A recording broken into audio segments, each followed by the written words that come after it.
अस्सलाम वालेकुम, नमस्कार, सत श्री अकाल दोस्तों। आप देख रहे हो मेवात आज तक। दोस्तों, मेवात आज तक के दफ्तर पर आया है आज पुनाना विधानसभा क्षेत्र से एक भावी कैंडिडेट चौधरी अख्तर हुसैन एडवोकेट झारौकड़ी। आइए दोस्तों दिखाते हैं आपको। वैसे आप सभी लोग अच्छी तरह जानते हैं कि बहुत अच्छा समाज सेवक भी है और एक एडवोकेट भी है, लेकिन राजनीति में क्यों कदम रखा है ये जानना बहुत ज़रूरी है। आइए मेवात आज तक के माध्यम से हम मिलाते हैं आपको आज अख्तर हुसैन एडवोकेट से। बहुत बहुत स्वागत है वकील साहब आपका मेवात आज तक यूट्यूब चैनल में। तो क्या कहना चाहते हो, यदि जनता ने आपको मौका दिया, विधायक बनाया पुराना विधानसभा क्षेत्र से, तो क्या आप किस प्रकार का विकास करोगे? क्या मुद्दा आपका होगा? किस मुद्दे को लेकर आप चुनावी मैदान में चुनाव लड़ेंगे? अस्सलाम वालेकुम सभी श्रोताओं को। मेरा जो इरादा है यहाँ विधानसभा चुनाव में आने का, उसके बारे में मेरी स्पष्ट नीति है कि मैंने अब तक इस इलाके की समाज सेवा के रूप में सेवा की है और मैं विधानसभा चुनाव में जो उतर रहा हूँ, अगर जनता मुझे यहाँ का विधायक चुनती है तो इंशाल्लाह विधानसभा में इस इलाके की जोर शोर से आवाज़ उठाऊँगा। सभी लोग जानते हैं कि कोई कैंडिडेट 7 पढ़ा, 8 पढ़ा, 10 पढ़ा, 12 पढ़ा, जो भी मेवात से विधायक के तौर पर चुना जाता है वो विधानसभा में चुप जाकर बैठ जाता है और वहाँ पर वो मूक दर्शक बना रहता है और यहाँ के इलाके की आवाज़ नहीं उठाता।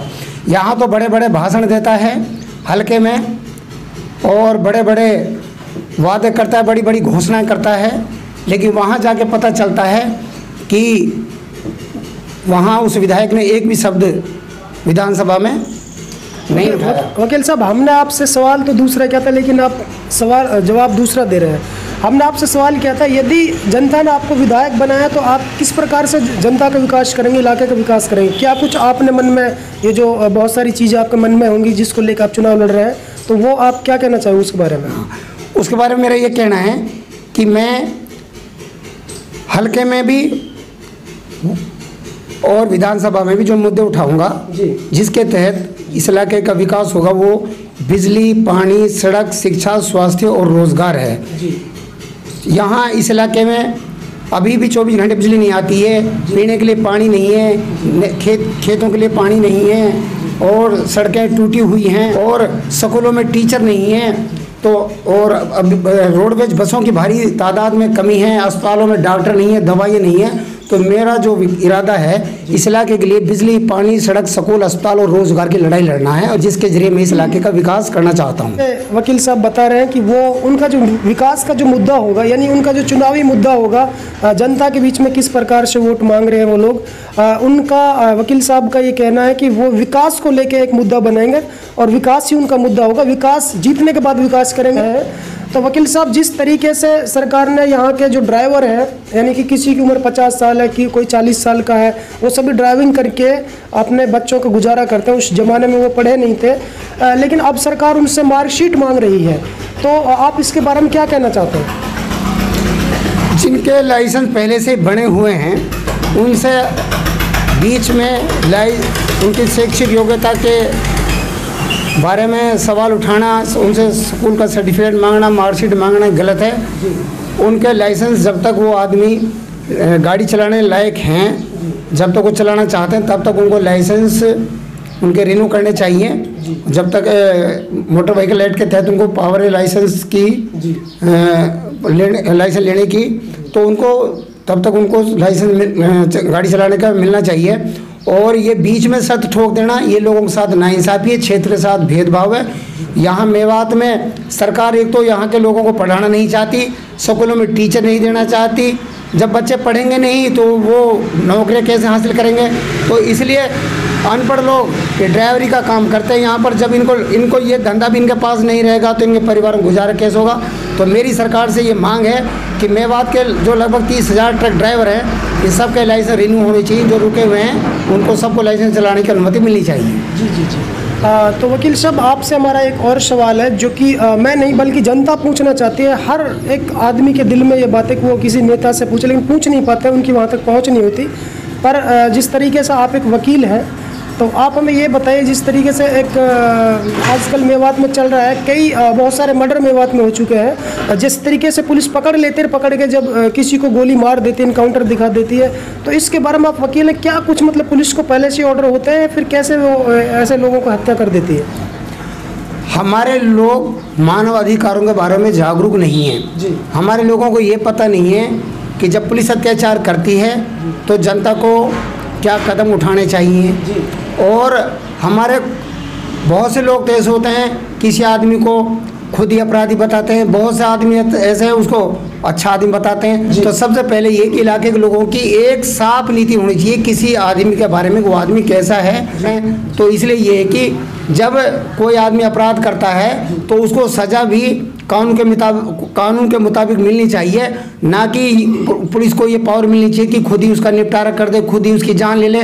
मैं तो ये कहता हूँ कि चाहे इंसान हो और चाहे कोई छोटा सा जीव हो, किसी की जान तो लेनी ही नहीं चाहिए। ये सबसे बड़ा अपराध है, सबसे बड़ा गुनाह है। और बहुत से देशों में किसी की जान लेना या किसी को फांसी देना बिल्कुल मना है।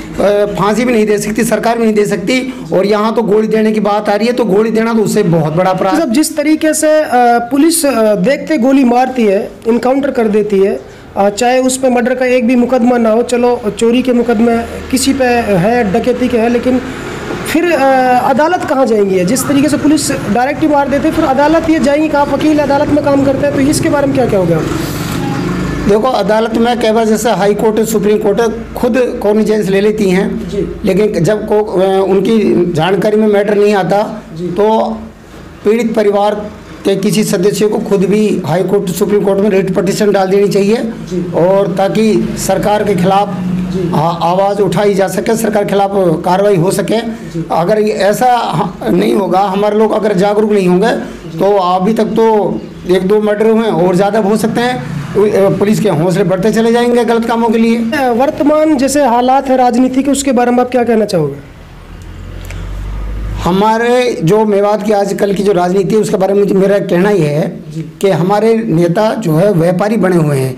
ये राजनीति के आड़ में इनको करनी तो चाहिए समाज सेवा, बिजली, पानी, सड़क, शिक्षा, स्वास्थ्य, रोजगार की लड़ाई लड़नी चाहिए। और ये देखना चाहिए गाँव में जाके कि किस गाँव में बिजली नहीं आती है, क्यों ट्रांसफार्मर फूका हुआ है, किस गाँव की सड़क क्यों टूटी हुई है, किस स्कूल में मास्टर पूरे क्यों नहीं है, बच्चे को क्यों नहीं पढ़ाते हैं, और अस्पतालों में डॉक्टर, दवाइयाँ क्यों नहीं हैं, और ये बेरोजगार युवा क्यों घूम रहे हैं, क्यों ये जुआ और सट्टे में लगे हुए हैं, नशा कर रहे हैं। लेकिन उसके बजाय ये लोग अपना व्यापार चला रहे हैं, पेट्रोल पंप खोल रहे हैं, भट्टा चला रहे हैं, क्रेशर खोल रहे हैं, टाइल की फैक्ट्री लगा रहे हैं, 10 किला ज़मीन खरीद रहे, बेच रहे हैं, अर्थात प्रॉपर्टी डीलिंग का काम कर रहे हैं। तो ये बहुत बड़े व्यापारी बन चुके हैं। आप देखेंगे कि अब से 10 साल पहले ये लखपति भी नहीं थे, अब ये 200 करोड़ के, 300 करोड़ के मालिक बन चुके हैं। ये बहुत बड़े व्यापारी बन चुके हैं। ये ब्याह शादियों में सिर्फ शोभा की चीज़ बनकर आते हैं, शोभा बढ़ाने के लिए आते हैं। साल में 1-2 चक्कर लगाते हैं हर गांव में, किसी की सगाई में, किसी के ब्याह में, किसी के भाग सूचक में। उसके बाद ये झांक कर नहीं देखते कि किस गांव में क्या परेशानी है। जी। देखिए, कितनी अच्छी बात वकील साहब ने बताई है कि जब कोई विधायक यहाँ से मेवात से बन जाता है तो वो विधायक नहीं रहता, बल्कि वो एक व्यापारी बन जाता है, उद्योगपति बन जाता है। बनना चाहिए उसको चौकीदार जनता का, लेकिन वो एक अरबपति बन जाता है। चलिए, एक सवाल हमारे मन में और वकील साहब, जिस तरीके से आप फील्ड में घूम रहे हैं और बहुत अच्छा लोगों को प्यार आपको मिल रहा है, क्या आप निर्दलीय चुनाव लड़ोगे या फिर किसी पार्टी में ज्वाइन होने की इरादा है आपके?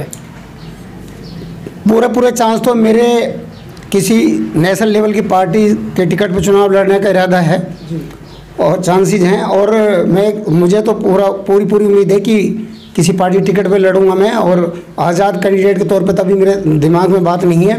और रही पूरे इलाके में समर्थन की बात, तो अल्लाह का शुक्र है जितने भी पढ़े लिखे लोग हैं वो मेरी नीतियों से वाकिफ़ हैं, उनको पता है कि मैं किस तरह का आदमी हूँ, किस तरह काम करूँगा, सभी जानते हैं। तो मुझे उम्मीद है अगर वो ठीक ढंग से भूमिका निभाएंगे, जो मेरे इलाके के, मेरे हलके के पढ़े लिखे लोग हैं, और दूर दूर तक जहाँ मेरे यार दोस्त मित्र हैं, अगर वो अपने रिश्तेदारों से, दोस्तों से, मित्रों से मेरे लिए वोट मांगेंगे तो इंशाल्लाह मैं इस हलके में बहुत ज़बरदस्त वोटों के साथ जीतूँगा, और उम्मीद है इस इलाके को चमकाने में कोई कसर नहीं छोड़ूंगा। जी। तो वकील साहब, अभी आप मेवात आज तक पे आए हैं पहली बार, तो मेवात आज तक के माध्यम से जनता को क्या कोई खास मेवात के युवाओं को संदेश देना चाहोगे? मैं मेवात के युवाओं को ये संदेश देना चाहूँगा कि जिस तरह फेसबुक, व्हाट्सएप, टीवी चैनलों से जागरूकता बढ़ाई जा रही है, जिस तरह आपको हर चीज़ बताई जा रही है, आप उससे इस तरह ये बातें समझ रहे होंगे कि विकास कैसे होता है, विकास के मुद्दे क्या हैं। आज के ज़माने में सरकार ने ये देखा है कि गाँव में एक सरपंच को भी 10वीं पास को सरपंच बनाने के लिए सरकार ने फिक्स कर दिया कि 10वीं पास आदमी ही सरपंच बनेगा। तो जब ये कर दिया तो कम से कम ये तो होना चाहिए कि किसी हल्के का विधायक BA पास तो होना चाहिए। अगर सरकार इस शर्त को नहीं बनाती है, ग्राम पंचायत लेवल पर तो सरकार ने शर्त बना दी, लेकिन विधानसभा और लोकसभा के लिए शर्त सरकार ने अभी तक नहीं बनाई है। ये सवाल हमारे मन में भी आ रहा था, लेकिन आपने पहले ही बताया, बहुत अच्छा किया कि सरकार ने एक नीति बनाई है कि भाई जो ट्रक ड्राइवर है बेचारे वो बेरोजगार कर दिए, घर बिठा दिए, उनसे 10वीं की मार्कशीट मांग कर। और जिस तरीके से ग्राम पंचायतों में सरकार ने मार्कशीट मांगी 10वीं की, बहुत लोगों के घर बिगड़े, कई लोगों ने 2-2 बीवियां करी, हार गया तो फिर उसने रिट पटिशन डाला क्योंकि उनकी मार्कशीट नकली है, किसी की असली है। तो इस प्रकार से फिर सरकार ने जो ये बड़े जो नेता हैं, MLA या फिर MP, इनके लिए अभी तक ऐसा कोई संविधान कानून तैयार क्यों नहीं किया है? तो मेरा जो मैं कहना चाह रहा था कि ये जो लोकसभा के लिए और विधानसभा के लिए भी कम से कम ग्रेजुएट होना जरूरी है, होना चाहिए कैंडिडेट के लिए। और आप देख रहे हैं कि यहाँ पुन्हाना में उल्टा है। यहाँ पर पहले तो BA पास कैंडिडेट था, उसके बाद 12वीं पास बनाया, और आप यहाँ पर 7 पढ़े 8 पढ़े लोग भी यहाँ पर ये भाग्य आजमाना चाह रहे हैं कि मैं यहाँ से विधायक बनूँ। तो मेरी समझ में ये नहीं आता कि पुन्हाना की जनता हर अपने जो कैंडिडेट है उसके बारे में ये तो पता करे ये कितना पढ़ा लिखा आदमी है, क्या ये इस इलाके की तरक्की कर सकता है। जब 10 पढ़ा सरपंच है, उन पर गाँव की हालत नहीं सुधर पा रही है, तो ये 8 पढ़ा, 10 पढ़ा, 5 पढ़ा, 6 पढ़ा विधायक इस इलाके को कहाँ ले जाए। तो दोस्तों सुनो, आपने किस प्रकार से वकील साहब का कहना है कि अब की बार किसी पढ़े लिखे शिक्षित कैंडिडेट को वोट करें। और वकील साहब एक सवाल और आपसे पूछना चाहेंगे, फिलहाल जिस तरीके से आपने इलाके का माहौल देखा है घूमकर, तो क्या आपको लगता है कि चुनाव में किससे आप अपनी टक्कर मानते हैं?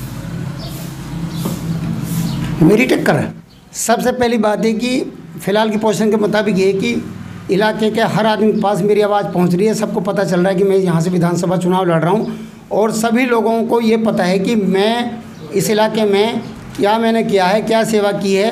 तो इस वजह से लोग ज़्यादा से ज़्यादा मेरे साथ जुड़ रहे हैं। लेकिन भविष्य में मेरी किससे टक्कर होगी इस बात को सिर्फ अल्लाह ही जानता है, मैं नहीं जानता। लेकिन इतना ज़रूर है कि इंशाल्लाह मैं यहाँ पर ज़बरदस्त वोटों के साथ जीतूँगा यहाँ से। बहुत बहुत धन्यवाद वकील साहब आपका। और देखा किस प्रकार से वकील साहब अपनी जीत की ताल ठोक रहे हैं। तो दोस्तों देखते रहिए मेवात आज तक की ताज़ा तरीन खबरें। हमारा चैनल को सब्सक्राइब जरूर करें। अस्सलाम वालेकुम, अल्लाह हाफिज़।